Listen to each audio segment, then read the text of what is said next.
Salut à tous, c'est Théo de Nouvelle Classe. Aujourd'hui, on corrige un nouvel exercice sur les transformations acide-base et notamment sur l'autoprotolyse de l'eau qui est vraiment un exercice hyper classique des sujets de bac. Si tu regardes cette vidéo sur YouTube, rendez-vous sur novelleclasse.com, le lien est dans la description pour accéder à toutes les vidéos d'exercices corrigés. C'est parti! On est parti pour le deuxième exercice sur les transformations acido-basiques et dans la première question, on nous dit que l'eau c'est une espèce amphotère et on nous demande de définir ce terme. Je te laisse le faire, revoir ton cours et réfléchir à cette question par toi-même.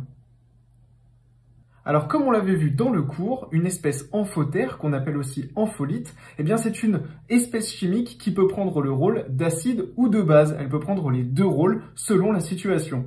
En effet, en présence d'un acide, eh bien on sait qu'une espèce amphotère, elle peut réagir comme une base, et à l'inverse, en présence d'une base, eh bien l'espèce amphotère ou l'ampholyte peut réagir comme un acide. Concrètement, cela veut donc dire que l'eau peut jouer le rôle d'acide ou de base. C'est ce qu'on appelle une espèce amphotère, qu'on peut aussi appeler un ampholyte. Et voilà, on a bien défini ce qu'est une espèce amphotère. On peut passer à la deuxième question qui nous demande d'écrire les deux couples de l'eau, donc les deux couples acide-base dans lesquels l'eau est impliquée successivement en tant qu'acide et que base. Je te laisse réfléchir à ça. Alors, comme on l'avait vu dans le premier exercice, quand on écrit un couple acido-basique, on écrit l'acide / la base. Nous, on a vu que l'eau, elle peut se comporter comme un acide ou comme une base. Donc, dans le premier couple, on va placer l'eau, hop, du côté de l'acide. Et dans le deuxième couple, on va placer l'eau, H2O, du côté de la base. Et maintenant, la question, c'est de savoir quelles sont les espèces qu'on va écrire ici. Eh bien, c'est assez simple. On sait qu'une base, elle est susceptible de capter un proton H+. On pourra donc dire qu'il y aura un H+ de moins dans la base ici par rapport à l'eau H2O. Donc, si j'enlève un H+ à H2O, j'obtiens HO-. Et oui, parce qu'ici, on voit qu'on a 2 fois H, donc 2H+. Donc ici, si j'enlève un H+, eh bien, je me retrouve avec HO, on enlève le 2. Et comme il y a une charge positive qui a été enlevée par rapport à H2O, on a ici une charge négative. Et on va avoir la même réflexion pour ici.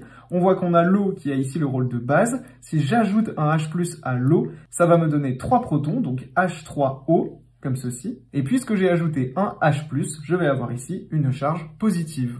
Et donc les deux couples de l'eau, c'est H2O / HO- et H3O+ / H2O. Et on passe tout de suite à la question suivante, qui nous demande d'écrire les deux demi-équations associées.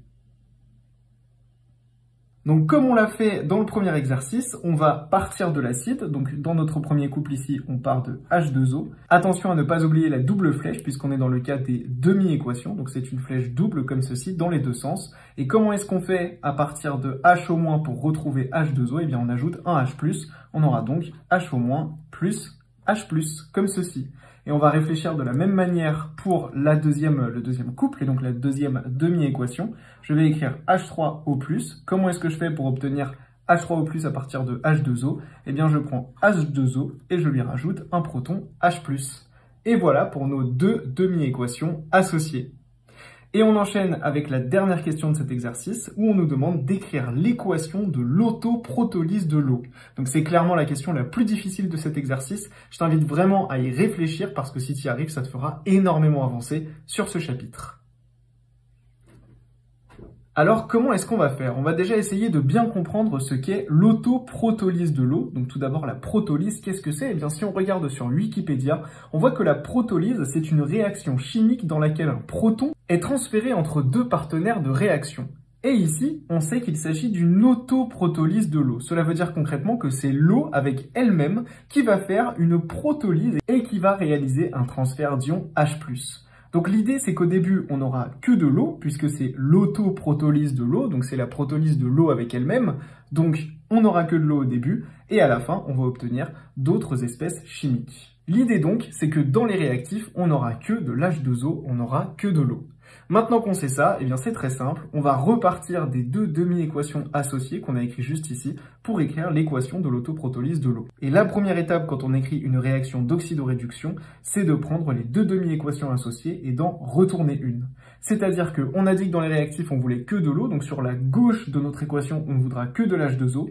Donc on va garder notre demi-équation dans cette forme-là au début, donc H2O hop, la demi-équation H- plus H+. Et par contre, ici, dans la deuxième demi-équation, ce qu'on va faire, c'est qu'on va la retourner pour obtenir de l'eau du côté des réactifs. On aura donc H2O plus H+, comme ceci, et qui donne H3O+.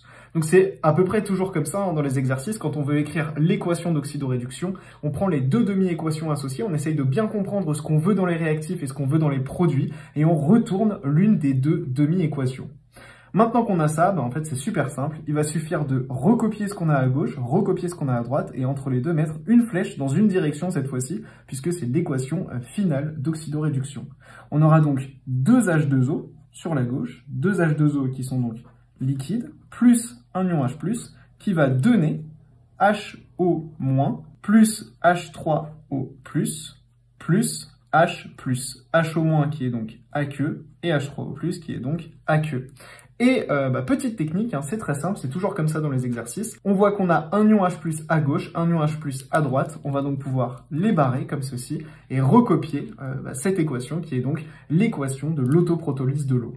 Et voilà, on est donc arrivé au bout de cet exercice où on a pu écrire tout simplement l'équation de l'autoprotolyse de l'eau qui est donc l'équation de la réaction acide-base de l'eau avec elle-même. Et ça, c'est possible car l'eau est une espèce amphotère. Donc dans ce deuxième exercice, on a vu énormément de notions sur les transformations acido-basiques.